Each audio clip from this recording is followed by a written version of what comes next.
Hallo und Servus bei einem neuen Video von mir. Heute bin ich wieder in der Steiermark unterwegs und möchte dir die Burgruine Rothenfels hier zeigen und dir ein wenig die Geschichte davon erzählen. Wenn dich das interessiert, dann bleib dran. Also, los geht's!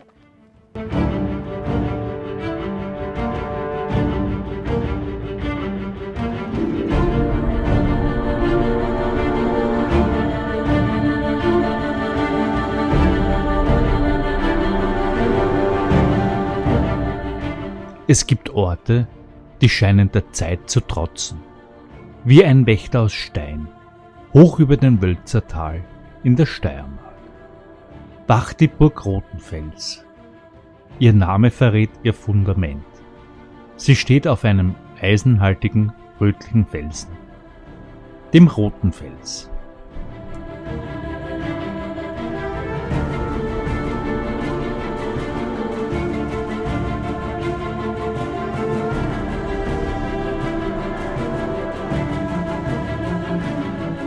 Sie ist eine der wenigen mittelalterlichen Burgen Österreichs, die ihr ursprüngliches Bild beinahe unverändert bewahrt haben.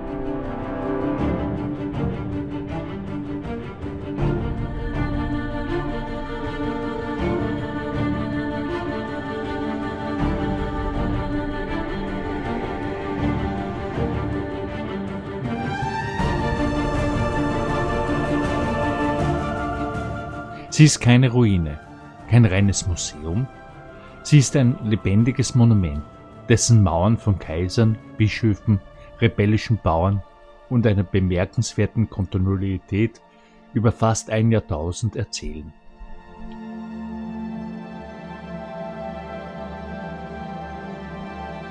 Dies ist die Geschichte einer Festung, die nicht nur ein Tal verteidigte, sondern über Jahrhunderte sein rechtliches und administratives Herz war.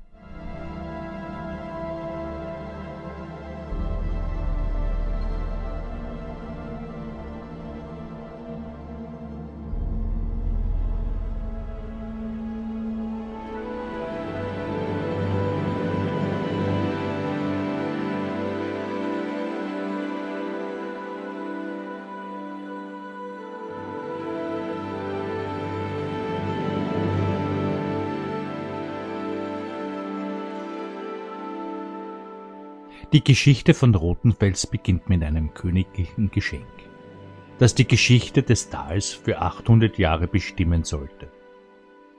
Am 10. Mai 1007 schenkte König Heinrich II., der später Kaiser, das gesamte Gut um Wölz dem Bischof von Freising.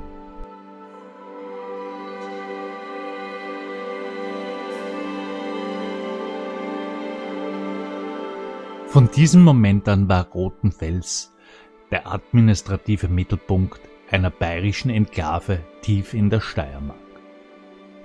Und dieses Erbe ist bis heute sichtbar. Der gekrönte Mohr im Wappen der Stadt Oberwölz ist kein Zufall.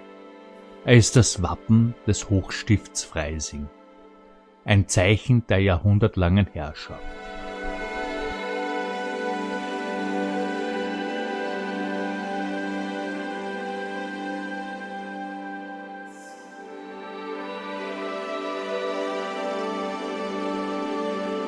Die Bischöfe setzten Verwalter ein, sogenannte Burggrafen, die die Burg bewohnten und das riesige Gebiet verwalteten. Über 300 Jahre lang saßen hier die angesehene Familie der Welzer. Sie bauten die Burg aus und etablierten Rothenfels als Zentrum der Macht.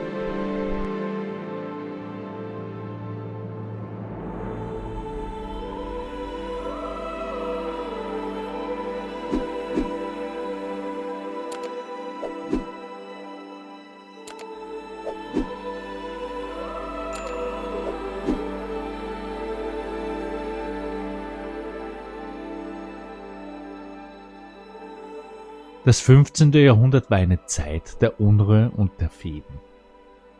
Die Burg geriet in den Strudel politischer Machtkämpfe.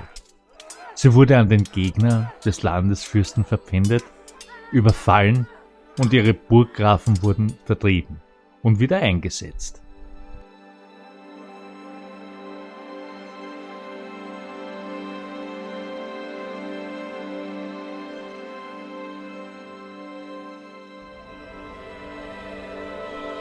Doch in all diesem Chaos zeigt sich der wahre Charakter von Rothenfels.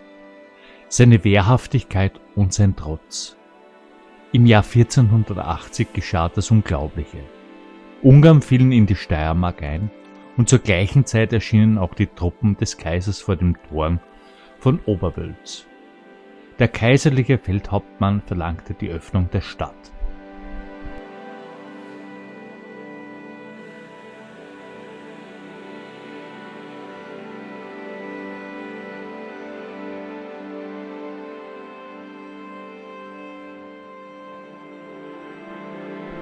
Doch der freisingische Verwalter Hans Welser ließ sich nicht einschüchtern.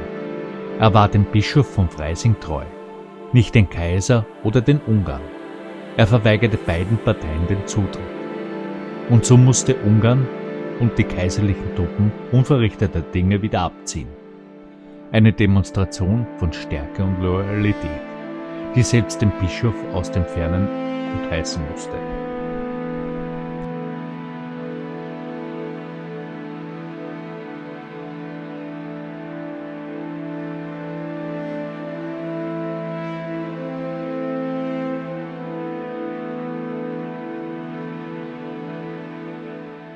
Mit der Zeit wandelte sich die Hauptfunktion der Burg.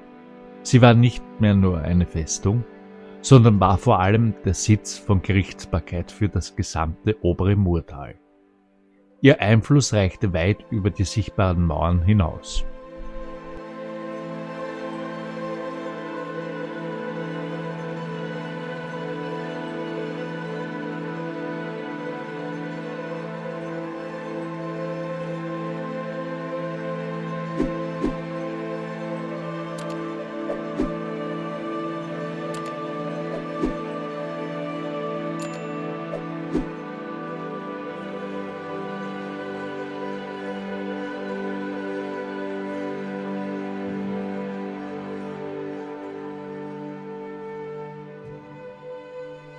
Neben dem Gerichtszimmer birgt Rothenfels weitere Schätze, die von seiner langen Geschichte zeugen.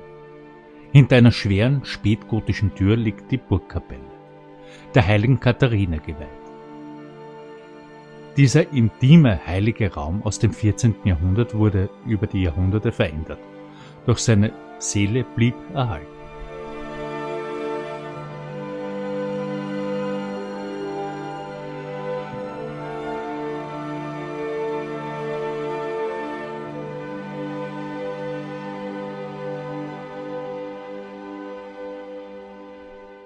Die 800-jährige Ära der Freisinger Bischöfe endete abrupt im Jahr 1803 mit der Aufhebung der geistlichen Herrschaft durch Napoleon.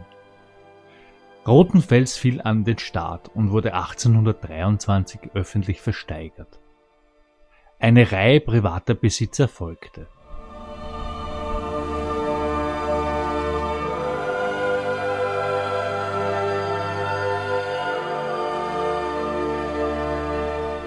(1965) übernimmt schließlich die Familie Steiner die Burg. Und hier beginnt das letzte, beeindruckende Kapitel der Geschichte von Rothenfels. Die Burg ist kein staatliches Museum, das mit öffentlichen Geldern erhalten wird. Sie wird privat aus den Einnahmen des dazugehörigen Forstbetriebes instand gehalten. Eine gewaltige Aufgabe, eine Lebensaufgabe.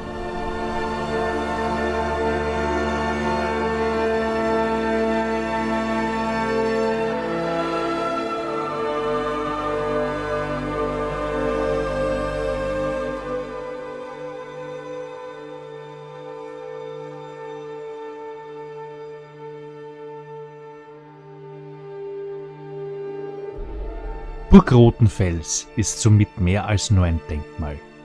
Sie ist ein Beweis dafür, dass Erbe Verpflichtung bedeutet.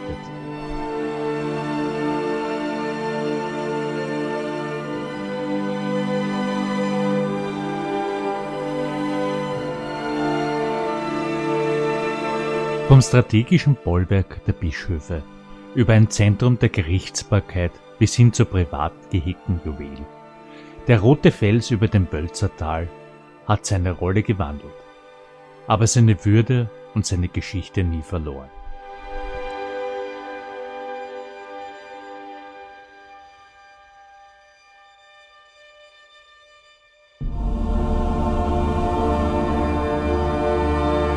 zeitloser Wächter, dessen Mauern auch in Zukunft noch viel zu erzählen haben werden.